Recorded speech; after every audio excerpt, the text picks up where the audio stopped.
Good morning.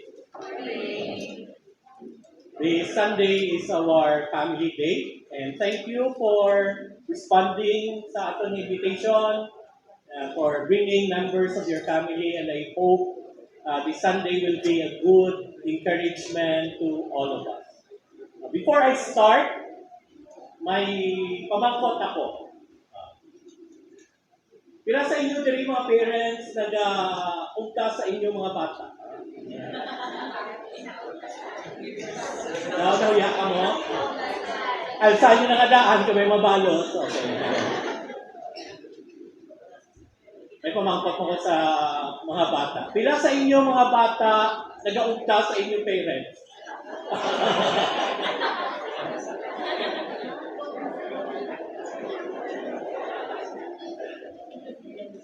You know, I think that's a struggle. That's a reality in our homes. And kung kaisa galing isang kabulang mag-asawa, no, even just the two of you, even just it's just the two of you. No, there's a lot of struggle. And that is why no, we go to the Bible. Kaya ang Bible, is a book which was given by God for us to be guided on how to have a happy family. Kaga aboy na ang atong nga goal sa sininga aga, and I hope after this message you will have joy, you will have peace, you will really enjoy. Nag-look forward ka mo to go home because you just love to be with your family. Okay, so before ako mag-start, let me read Ephesians chapter 6 verses 1 to 4. Children, obey your parents in the Lord, for this is right. Honor your father and mother. This is the first commandment with promise, that it may go well with you and that you may live long in the land. Fathers, do not provoke your children to anger, but bring them up in the discipline and instruction of the Lord. Let us pray first. Father, thank you for this morning and thank you for the presence of each one. We just pray, Father, that your favor will be on us. Dear Holy Spirit, open our hearts, our minds, so that we will be able to understand your word. In Jesus' name, amen. For our visitors, now we are studying the book of Ephesians, and we learned Ephesians chapter 1, 2, and 3, that that God loved us even from the foundation of the world. No? Ginsaved niya kita. And not only that, He's preparing a beautiful place for us in heaven forever and ever. So, ang pag-care sa Ginoo sa aton is from eternity past to eternity future. And that was why Apostle Paul, as a response, encouraged us to walk in a manner worthy of the calling to which you have been called. Now, kung si Jesus Christ gave His life to you, it's just appropriate that we will also give our lives to Him. Hindi ba na? Number two, kung ang Ginoo is blessing us every day, we're asking Him to bless us. It's just appropriate that we will also bless Him, bless His work, and bless others. We also said in Ephesians chapter 5, verse 1, that we must not imitate the world, but let us imitate God as beloved children of God. So let us walk in love, walk in the light, and walk as wise, not as fools. No, kung paano ini, how do we want to see this in our day-to-day life? Well, we can see this in our relationship. No? Relationship natin sa between husbands and wife, no? Relationship between parents and children, and relationship between masters and servants, where we submit to one another because Jesus Christ or God is our boss. No, so we submit, ang wives would submit to their husband, and children obey their parents. Servants would obey their masters, not because they're the boss. It's because God is the boss. So last time we talked about wives submitting to their own husbands. Why? Because the husbands have a big task to do. Kag anong ang role ng husband primarily is to love their wives and to give himself for her, just like the Lord Jesus Christ. Kay ano ini ang isa ka butang nga dapat gid panginmatyan na what is this very very important thing that all husbands must give priority. Ano ini? Siling sa Bible dira, and that is the spiritual welfare of his wife. No? First of all, salvation and spiritual maturity. No? So, kung ang imo nga asawa, plangga-plangga mo gid, you must remind her of the eternal future. Kinahanglan nakatuo siya kay Jesus as their Lord and Savior. Number two, you could see her spiritually maturing. Paano pa, hindi mo pagawayo ni mo asawa? You must always point her to the Lord. Number two, physical welfare. Just like the way you take care of your body. So una dira mo ang physical health. So ang mga husbands, hindi lang you endorse your sweldo sa imong asawa, but you need to check kung nakakaon na siya, no? Okay lang, hindi kay ara na, bahala ka na da. You need to check, darling, are you okay? Nakainom ka na bulong mo, high blood ka pa sa akon, no? Ano ni, no? So all of this, these are the roles of the husband, no? Hindi na galing roles ng wife. No? So we check, and number two, it is also the command of the Lord that we should have a warm environment inside our house. So hindi lang pag sulod mo sa inyong balay, istoryahan nyo lang ang balayran, no? May balayran sa tubig, may balayran tama mo na, tapos bahala na. It should be something, ang inyong relationship should be something that you always look forward to be together. Kaya kung tutuod man gid, kung wala ka nag-look forward, kung magkita-ay ka mo sa asawa mo, kadelikado. Kaya lain-lain na ang look forward. And that is why kinanglan, no, ang warm environment, no, parehosity, no, you are serving a soup to your wife, no, pero the soup which was cooked three weeks ago, katiligan na. No, but nagkakakuan bla, gaso-aso nga pagkakuan niya, paghigop niya, wow, sampan. And that is actually the command of the Lord.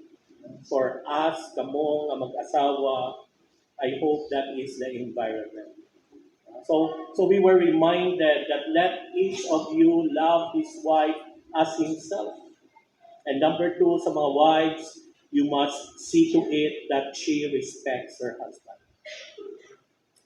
Inambag ko ni sa mga kasal na gina-officiate ko, kamo nga mga husband gusto nyo i-torture ang inyong asawa, or kamo mga boyfriend gusto nyo i-torture ang inyong girlfriend, kabalo ka man obrahon nyo lang, ipabatsyag nyo lang na hindi nyo sila plangga. Hindi, masiling ka lang ng sweetheart, abinin mo, everyday bala, na iban 1% ang gugma ko sa imo. Pero 99%, di bala, passing ko ba na, 98. Namian ka mo, you like it, 98%. Hindi. How about sa mga lalaki? Ay, paano nyo i-torture ang mga bada nyo? Hindi nyo sa pag-respect. I-compare mo sila, pero mayo man ko yung bana ni Kwan. No? Aminin mo, si Kwan niya, yung tagaan niya auto. Ikaw ya, wala kang pulos. Tapos sa mga joke, ako salamat kayo naman, ako laway, para wala sa mga agaw.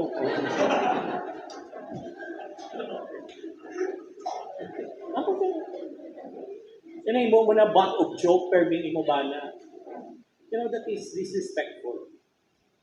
No? So kung gusto mo nga ang inyong relationship would would really, really grow deeper love, love, and then respect, respect.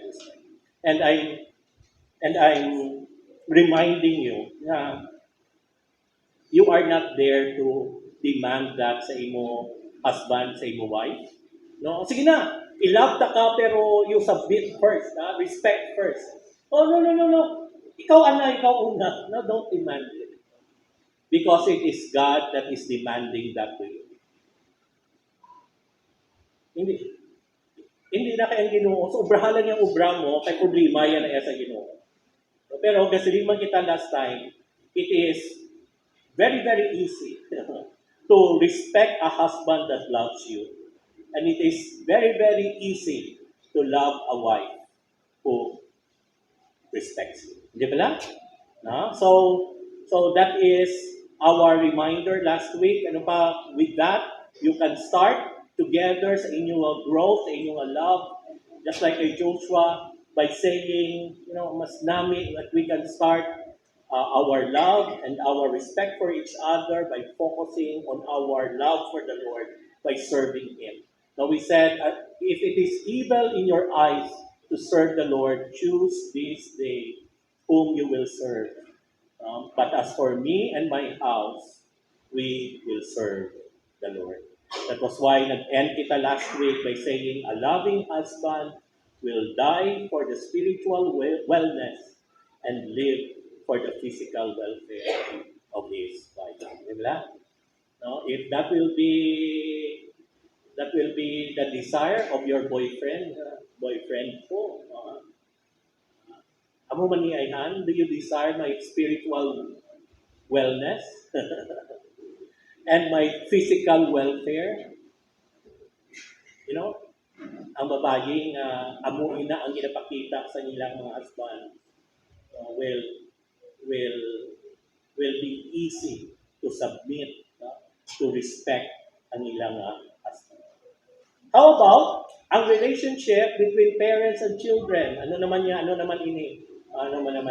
So, according to Ephesians chapter 6 verse 1, children, obey your parents. No, children, ang iya nga Greek na word, no, ang iya is a is a form of tender or affectionate address.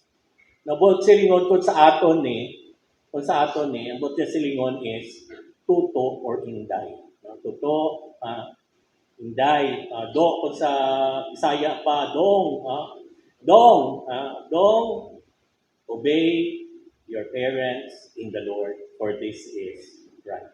So this is an expression of love to the Lord. Kag ang word di ko nga obey is actually a command. This is not a suggestion. Now, ang sili niya, ining word na obey is listening with attentiveness and then responding positively to what is heard. To obey what is heard. Ang picture sige ko do pareho sa isa ka waiter. Good morning, ma'am. Welcome to our restaurant. Ma'am, anong order mo? So, ang customer will tell that waiter, and ang waiter was listening and ready to act on what the customer wanted to order. So, amo man na siya. So, masaling siya nga, mga bata, obey, meaning to say you listen and do something about it. Many times, ang struggle sa mga bata ay kung kaisa maayo pang bugol kay magwananta hearing aid, no? Abudlay kuno ang gapabungol-bungol, di ba? Sakto? So sige na, no. Please ang Ginoo, I am commanding you, parents, listen and obey your parents. Listen and act on it. Kaya kung kapamati ka lang, you're not acting on it, nagkakutso-kutso lang sinanay mo. Wala. So, sininya, amo ini ang dapat naton himuon and you should Obey your parents in the Lord. Now, meaning to say, out of your reverence in the Lord, because this is the Lord's command, amo ini ang will sa Ginoo, pagsiling niya, and this is the right thing to do. The right is unexpected behavior or conformity, not according to one's own standard. It describes that which is in accordance with what God requires, and so is in accordance with His compelling standard. Doka doka saw-aman gid nga sa atong community ang nanay pa yung gapati sa bata. Sakto. Di ba? Okay, so awkward kasi yung bata. Nay, bakli ko to nay kwan mo. May isa ka nag-comment pala si Mac G. No? Sila niya,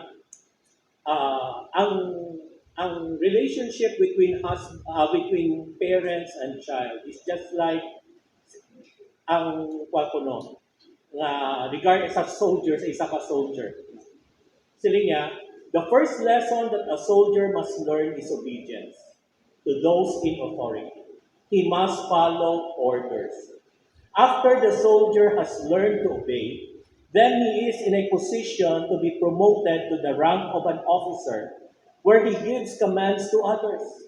To know how to give orders depends largely on how the soldier learned to obey. You know, mga bata, someday you will be parents also. Kung hindi ka mo kabalo mag-obey today, you will have difficulty in training your children to obey later on, kay wala mo man na ginagubra. Sakto? Kung makita ka sa bata mo, gabato-bato kay nanay mo, bantay ka. Kaya ang mga bata mo, tandaan na nila, kag amuhon ka man na nila, kay amuna ang parenting style mo. May isa ka rin story ko. Nanay niya siguro mapahapo siya. Nung ginubrahan niya payak, pakaon si nanay niya. Payak. Later on, ang iyang bata, nakita niya man, gapangita payak, nagkis-kis-kis-kis. Ya anak, ano mo na? Nay, amo man yung pakaon, pakaunan ko sa imo someday. And that is why, mga bata, let us learn to obey our parents, because this is the right thing to do. In fact, there are pala sa book of Judges, if there's one thing na ugot-ugot kin ang Ginoo sa mga tao sa Israel, it was because they do what is right in their own eyes. And I think mo ni many times ang problem sa aton. Ang aton lang gid perspective for me. Tikay amo ko diya be. Ti amo ko diya mong. Ti ganito tulo ko be. Ti amo niya be. Ti mo na sakto na. So niya, children, obey your parents in the Lord, for this is right. Kag very very important ni sa Ginoo ang obedience, because kadungdom kamo kay Samuel, story ni Samuel kag ni Saul. Isugo sa Ginoo si Saul to destroy ining very evil na group sa mga tao nga mga Amalekites, but he did not obey completely. So anong hambal ni Samuel kay Saul? Sila niya, has the Lord has great delight in burnt offerings and sacrifices as in obeying the voice of the Lord. To obey is better than sacrifice, and to listen than the fat of rams. ang hambal ni Samuel kay Saul, si Saul, bangod kay nakadala ka offering, okay na. Isang hindi mo na pagtumano ng Ginoo. Sabi no?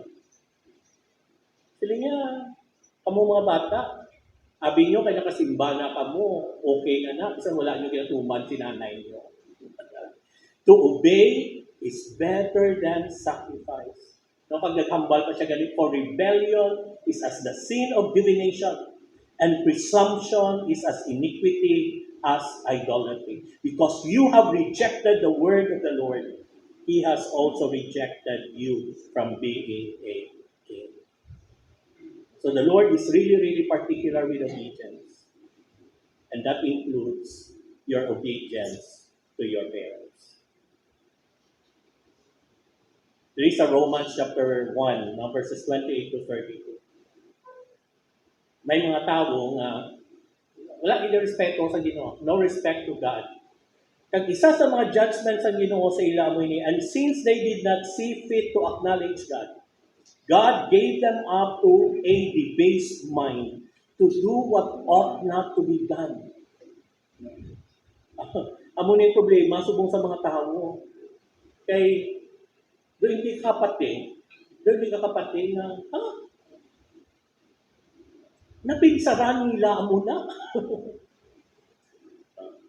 Di ka kakita subong, nga okay lang yung lalaki, may interest sa sports ng babae. I mean, okay, pero hindi ka na yung babae, sakto. Or di ka kita nga ang mga ginikanan subong mas hadlok pa sa ila bata. Nga daw isog pang ila mga bata sa ila. Ano ba? Ano pagkidingan kita subong mga tao nga mangutang, isan wala bayad. These are the base mind. Kasi niya, they were filled with all manner of unrighteousness, evil, covetousness, malice. Kag isa sa mga gin-point out nila is disobedient to parents. Kasi niya, though they know God's righteous decree that those who practice such things deserve to die, they not only do them, but give approval to those who practice. No, so hindi lang disobedience, ining debased na mind ng kambal niya. Sila niya, God will someday judge them and the people that cheers them. Kaya muna kamuha kasi ginasutsot-sutsot yung man ang inyong mga classmates. Sige, patuis na, dahil mo patis na. Ako gani, batuan ko man. Sige, Day. Follow your heart. Sige, te. Nagbusong. Ano na ito po? Sa aton, sundon ka lang Ginoo, obey your parents. Number 2, hindi lang obey your parents, and this is higher level na. Children, honor your parents. Ang word na honor ko means to show high regard, respect for, or so to count as valuable, to esteem, to revere, to show respect to someone is to recognize their worth as a person. Ambot mga parents, do you honor your mother and father? Kaysa galing abot ang subo ko kaysa, masulod si nanay mo, sulod si tatay mo, takto? Wala galing good morning, may pa galing ido, kay gamo-amo pa na.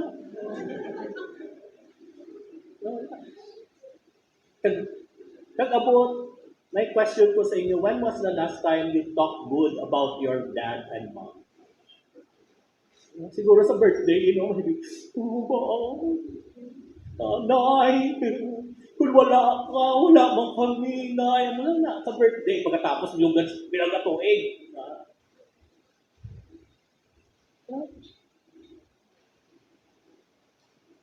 Honor man pag may time na. You talk good about your mom. Kasi totoo lang yun. Amo na ang ato nanay kag tatay, kaya amo na sila sa maayo. Kaya wala kay na amo na kagwapo or kagwapa kung hindi siya kabalo magpili. Tanan-tanan ka mo nag-improve ang rasa nyo bawat kay nanay ng kay tatay. So, di ba lang? Oh, sakto to laki. Honor to, good. Yan lang dayawan nyo man, kung nanay nyo, babaw mo lang ng kiligayaan. Kung nami ang luto niya, ano naman, manay ka ng luto lang. Ay, isa ko lang alamian kay nanay ko, kaya mo ni, ikutso-kutso ko na sa mga classmates mo. Ayaw mo nagali, ay, ala, grateful, thank you, lagi ko sa Ginoo, kaya nanay ko ya. Siya ko over assignment ko.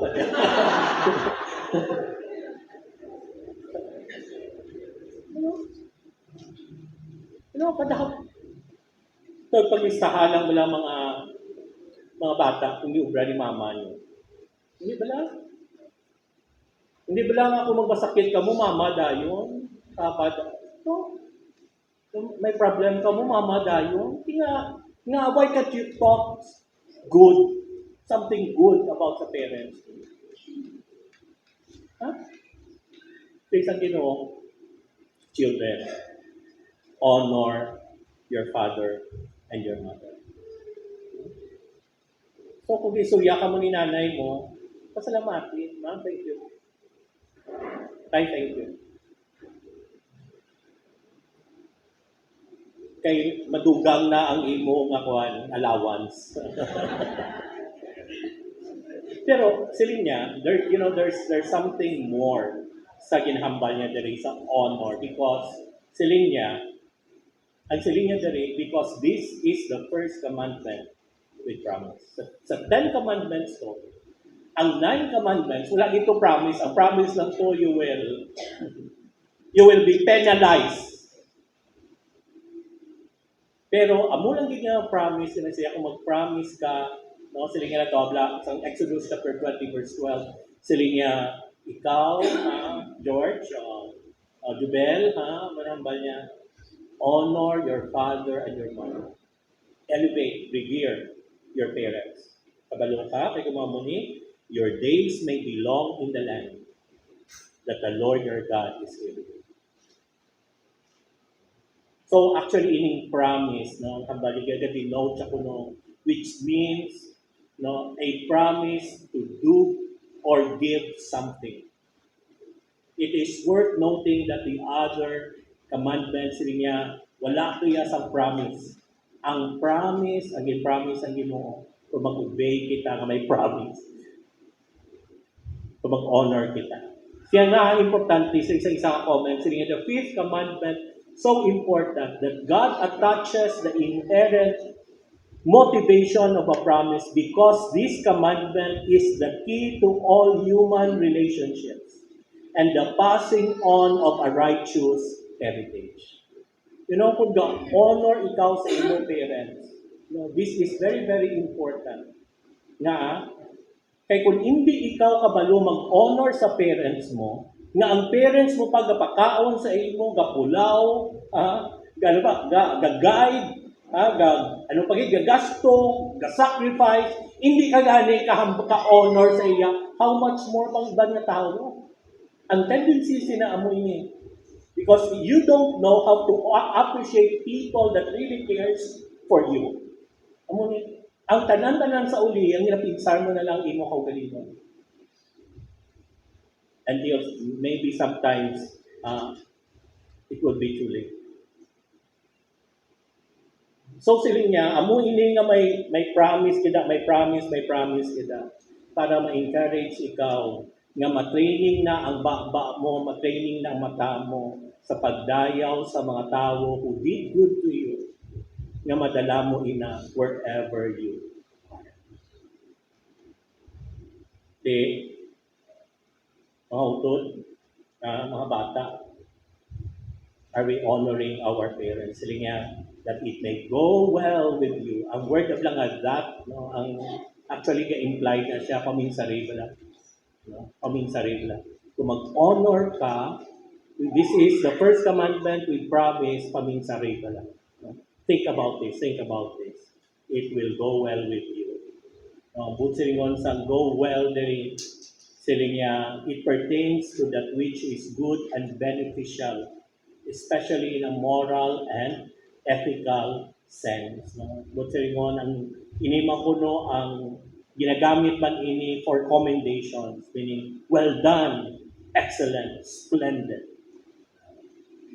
Siling niya, honor ang nanay mo at tatay mo para very good ka. Very good ka. Bisan ano pang na-achieve mo, but puro lang tanan negative ang ginahambal mo sa parents mo, hindi ka very good. Okay, hindi tayo. That it may go well with you and that you may live long in the land. Ang word ni kuno nga live long, naga imply ni kuno qualitative and quantitative benefit. No? Ang tao nga ang bata nga nag-honor sa iya parents, no? Will have gahatag kuno the quality of child's life will be richer and fuller. Wala ko bala sa may nabalaan nga bata nga ginaaway si nanay niya. Wala ko sa may nabalaan nga bata nga malipayon, wala ko wala ko sa may nabalaan nga bata nga malipayon nga hindi right ang relationship niya kay nanay niya kay tatay niya.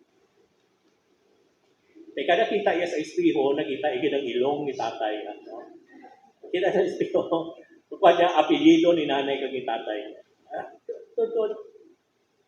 May nabalaan ka mo na nalipay siya, nga wala sa lubugnuan na inanay kang itatay niya. Wala. Pero damo kaya sa nabalaan, nga bisan pigado, bisan saging lang, bisan uga lang, kay plagaanay sila, ya, happy sila. Kaya mga basa nila.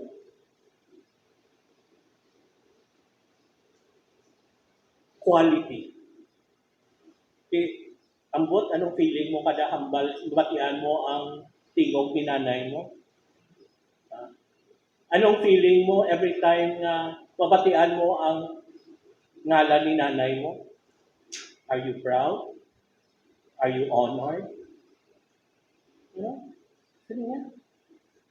Kung kada bati mo sa ngalan ni nanay mo and ka-negative sa mind mo, there's something wrong with you. Kaya sila nga, you're supposed to be honoring your parents. Kaya kadua, quantity, no? Speaks of the child's life. No? Of the child's life will be longer, living out the fullness of time God had allotted to them on the earth. Of course, in the general sense, kung wala ka gapati kay nanay mo, lapit ka gid mapatay. Hindi ka mag-drugs, hindi ka mag-bisyo, hindi ka man magpati. So what happened? So naging vulnerable ka. And that is why sila niya, honor your father and your mother. In fact, this is very important. Nga sa Old Testament, tanawabla ang iyang sentence. They say, if a man has a stubborn and rebellious son, who will not obey the voice of his father or the voice of his mother, and though they discipline him, will not listen to them, then his father and his mother shall take hold of him and bring him out to the elders of his city at the gate of the place where he lives. And they cry, and they shall say to the elders of the city, here is our son, is stillborn and rebellious. He will not obey our voice. He is a glutton and a drunkard. Then all the men of the city shall stone him to death with stones. So you shall purge the evil from your midst, and all Israel shall hear and fear. Pila sa inyo ang patay na kuntani kung amo pa ini ang pagsulundan sa sa Pilipinas. O may nag-aalsagi. Kaya amuin na ang perspective sa Ginoo. Abi nimo nalipay ang Ginoo, ginamo mo na sa nanay mo. Si tatay mo ginamo mo na. Kag honestly ako na humble ba ko sini. You know, kung learn ka more, abili mo, maasaalam ka na. No? May moment, ito sa life ko nga na bitter dito sa tatay ko. Pero, pero sa mga tatay bala, amot lang amo lang na sila. Pero may magic na sa wisdom nila. Pag eventually, gina-affirm na sa Ginoo. Kasi lang kasubong hindi siya, ulap-ulap ka lang kung magnanay ka na, magtatay ka na. Maintindihan mo din. Ulap-ulap ka lang kung mag-senior citizen ka na. Ulap-ulap ka lang kung may riyuma ka na. Ulap-ulap ka lang kung mag-ulian ka na. Kaya mo na appreciate si nanay ko, si tatay ko. Siling sa Proverbs chapter 3 verses 1 and 2, My son, do not forget my teaching, but let your heart keep my commandments.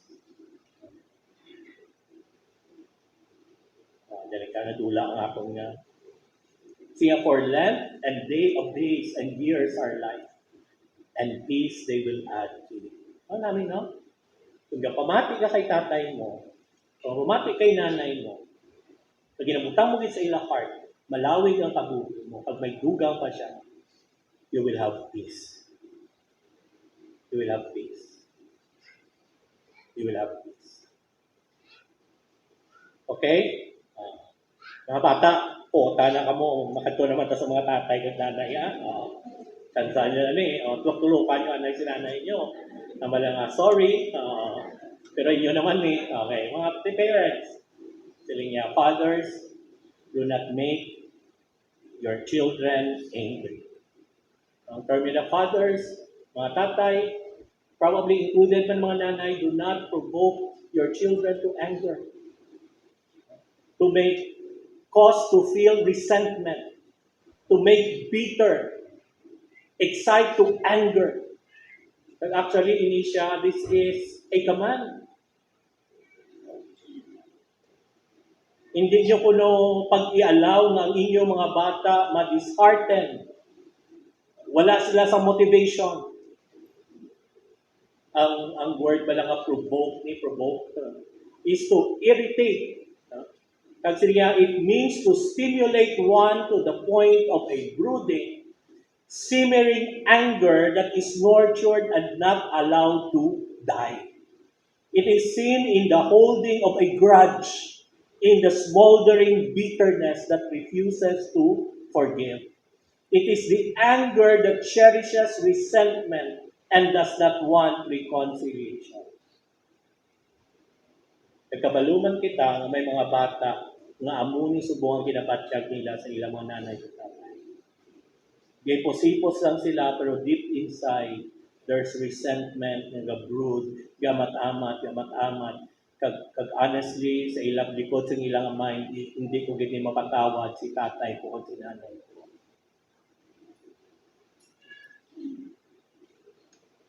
Kaya anong rason ay sila niya, but, amo ni gali, hindi niya ni gali pag-obrahon, amo gini mga bata. Sila niya, but bring them up. This is a command.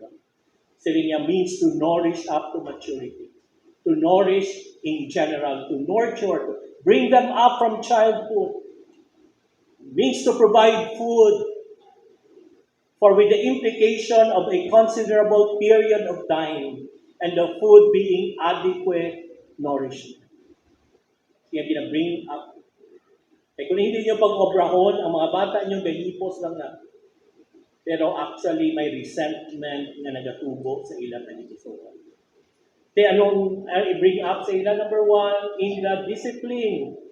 Ang discipline siya means to provide instruction with the intent of forming proper habits of behavior, of providing guidance for responsible living, of rearing and guiding a child toward maturity.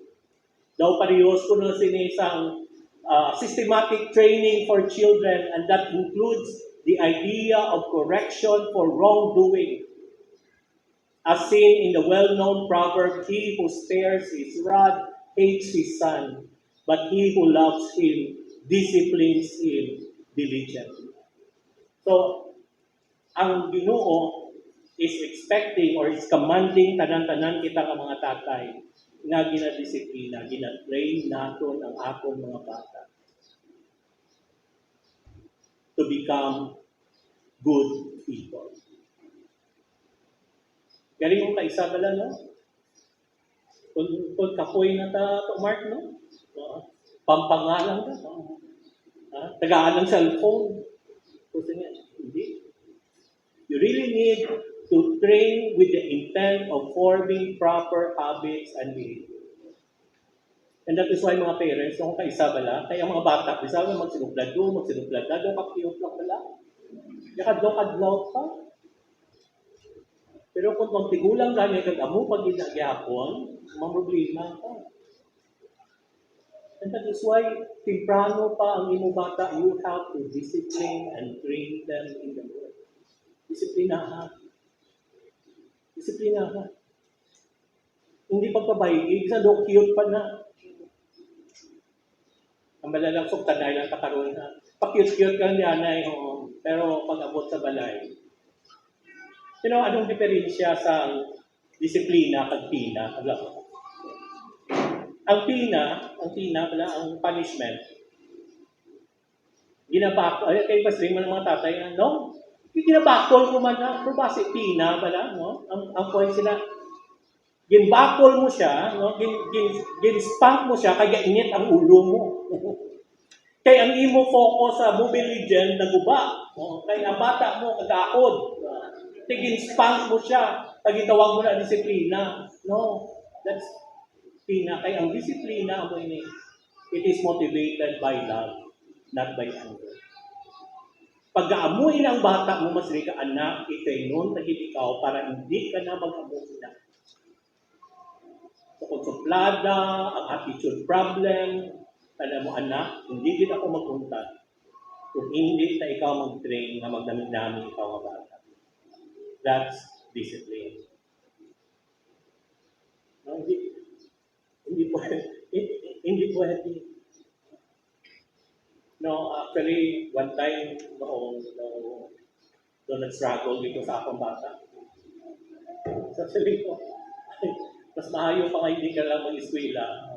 Dito na lang ka sa bukid. Basta, ang imo mataasan, itakto. Kaya daw, may makasirin ako ano kay Chindi, man ko kaya muna ang teenager, pero hindi kinaya-pwede. Sa aton mga ginikanan, no, especially in duwa kabutang, tandaan nyo gini, hindi nyo ginipag-tolerate sa inyong mga bata. Ang binuti, kag-ability. You have to deal with it. Why mo ko kasiling ang kastigo, but you really need to work really, really hard. Hindi ka kapag-ignore. Nga, kaya kung ga-rebelde siya, pag wala siya ga-obey, wala siya ga-butig siya, wala iya ka gina-obey, pag wala iya ka gina-honor, so ano matabok siya? Ang favor sa Ginoo wala sa iya.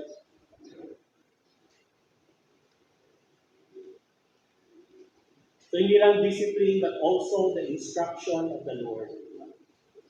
Literally putting in the mind and implies the teaching of the Lord's way through His Word. Muna ang mga parents, mga tatay, especially sa inyo, mga nag-girlfriend, boyfriend, I know you are starting to consider of having a family. Practice na kamo to own Bible para maitudlo ka mo. Alam ano itudlo mo? Sakto? Now, na isang pagit, siling sa Ginoo, aring pinaka-importante itudlo. Isang amo na lang yan na itudlo mo for a start. Niya, Hear, O Israel, the Lord our God, the Lord is one. You shall love the Lord your God with all your heart, with all your soul, with all your might. And these words that I command you today shall be on your heart. You shall teach them diligently to your children, and shall talk to them when you sit in your house, when you walk by the way, when you lie down, and when you rise. You shall bind them as a sign in your hand, and they shall be as frontlets between your eyes. You shall write them on the doorposts of your house and on your gates. Siya kung may itudlo ka una-una sa imong bata mo ni, nga plangga mo gid ang Ginoo with all your heart, soul, mind, and strength. Nga makita ya ina kung gapungko ka, makita ya ina sa desig igda ka, makita ya ina bisan ganakat ka, makita niya sa imong pamakal, ginapamakal sa balay, makita ya ina sa gwa sa inyong balay. Na si tatay niya, na si nanay niya, plangga-plangga hindi ang Ginoo. Tingong kaisa, kita man ng mga parents, yung kaisabi, utro man kita na ito. Wala man, hindi man makita nila nga passionate kita sa pagpalangga ka sa Ginoo. So sige, no? You love God above all. Pero hindi lang mag-stop sa imo, you have to teach that sa imo mga bata. Kaya mo na gani namin man turong anak, nagaon talaga ang Ginoo. Let's go to church. Imprano ba ta? Excited. Let's bless people. Let's help others. Sige niya dayon, sige. Verse 20, siya, when your son asks in time to come, what is the meaning of the testimonies and the statutes and the rules that the Lord and God has commanded you, then you shall say to your son, we were Pharaoh's slaves in Egypt, and the Lord brought us out of Egypt with a mighty hand. The Lord showed signs and wonders, great and grievous, against Egypt and against Pharaoh and all his household before our eyes. And he brought us out from there, that he might bring us in and give us the land that he swore to give our fathers. And the Lord commanded us to do all these statutes, to fear the Lord our God, for our good always. Fear the Lord our God for our good always, that he might preserve us alive as we are to this day. And it will be righteousness for us if we are careful to do all these commandments before the Lord our God, as he has commanded us. Kasi katay nga amo kita sini, nga nagasimba tatay, tay nga amo ni, kay ang Ginoo nagluwas sa aton. Ang Ginoo has been good to us. Ang Ginoo nag-sustain sa aton. Ang Ginoo nag-answer sa aton prayers. Ang Ginoo has never left us nor forsake us. And imagine ko na ko na muna mo sulod sa ulo sa bata naton every day of our life. You know, brothers and sisters in the Lord,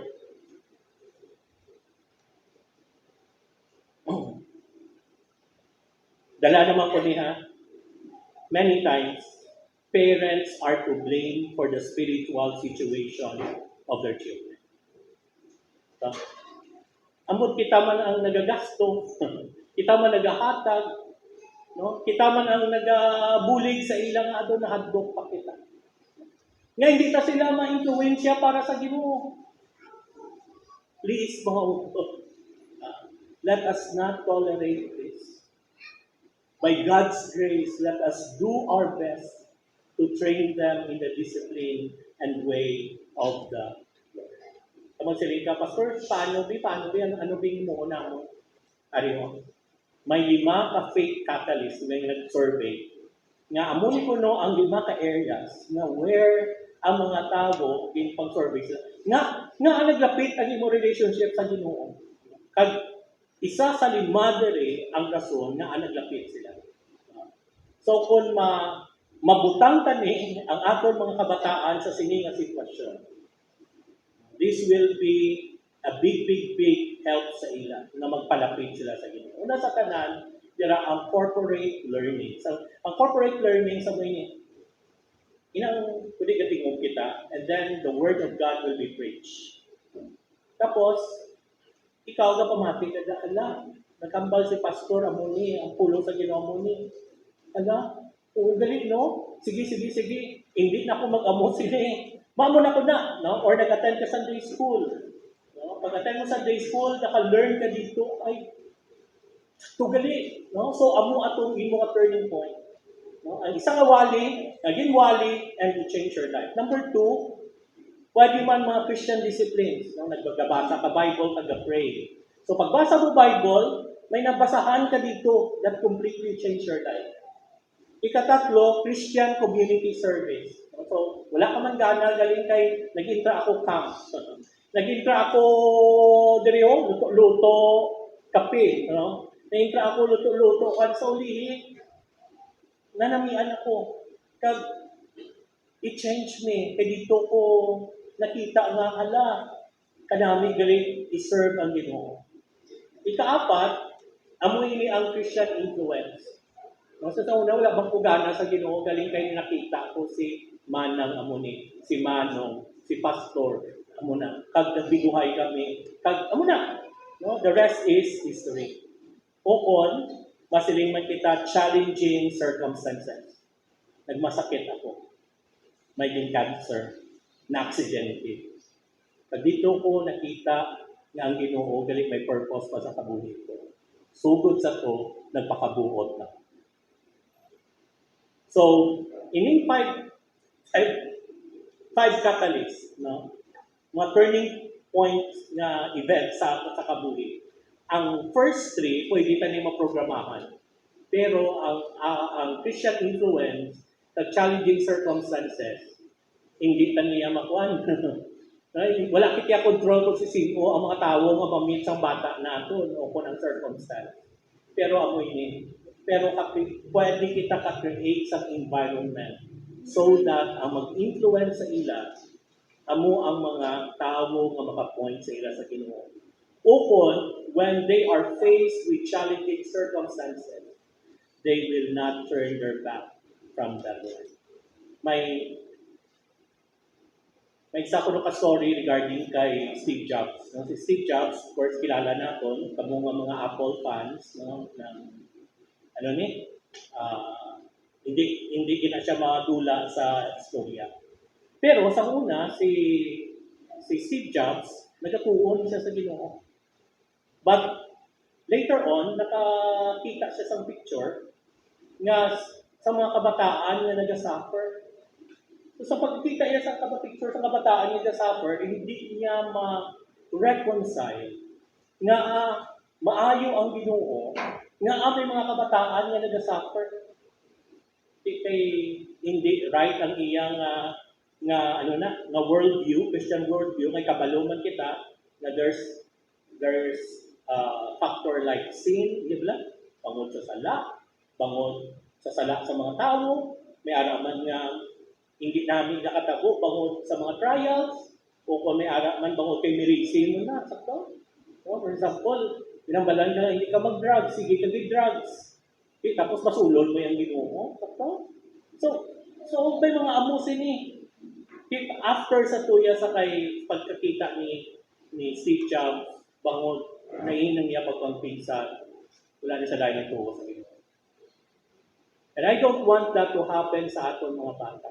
Simply because lain ang ila paghango sa mga events nga nagkakatabo sa ila. Kaya muna, no? With all the fake news, with all the influences in the world, pwede lang din yung mga bata natin mainito. Suddenly, masaling sila, mama, wala na akong gabati sa inyo. Kaya ginbreakan ako sa akong boyfriend. Wala na.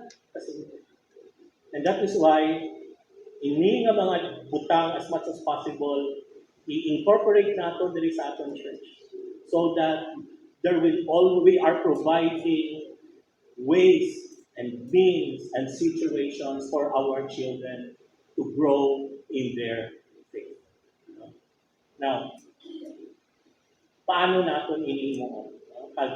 Diri na kita sa aton nga MCC Family Care Group. No? Ini siya is desire sa aton nga church nga ma-strengthen, nga magtubo kamo as a family. No? So, ang objective naton nga mag-grow kamo in loving one another, sa pagpangamuyo, checking kung kamusta kamo sa isa kag isa, magnami ang inyong relationship, nga magulutod kag nanay kag tatay, and ma-encourage kamo to be equipped. Now, this is just 3 times a week. No? 3 times a week, nag-aayo po sa mga nanay or tatay to take the lead.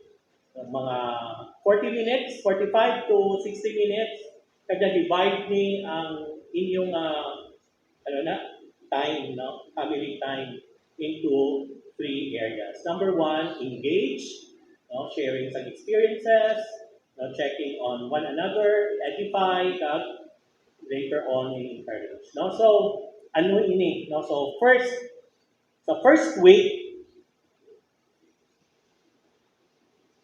ma-pray ka mo, no? Pray, opening prayer, tapos makamustahan, take note sa mga questions. No? Sige niya, how do you find the preaching this Sunday? What lessons have you learned in Sunday school? What do you like most about your Sunday experience? Actually, ini siya, gina-check man nato ng ato mga bata kung gapamatik sila sa church.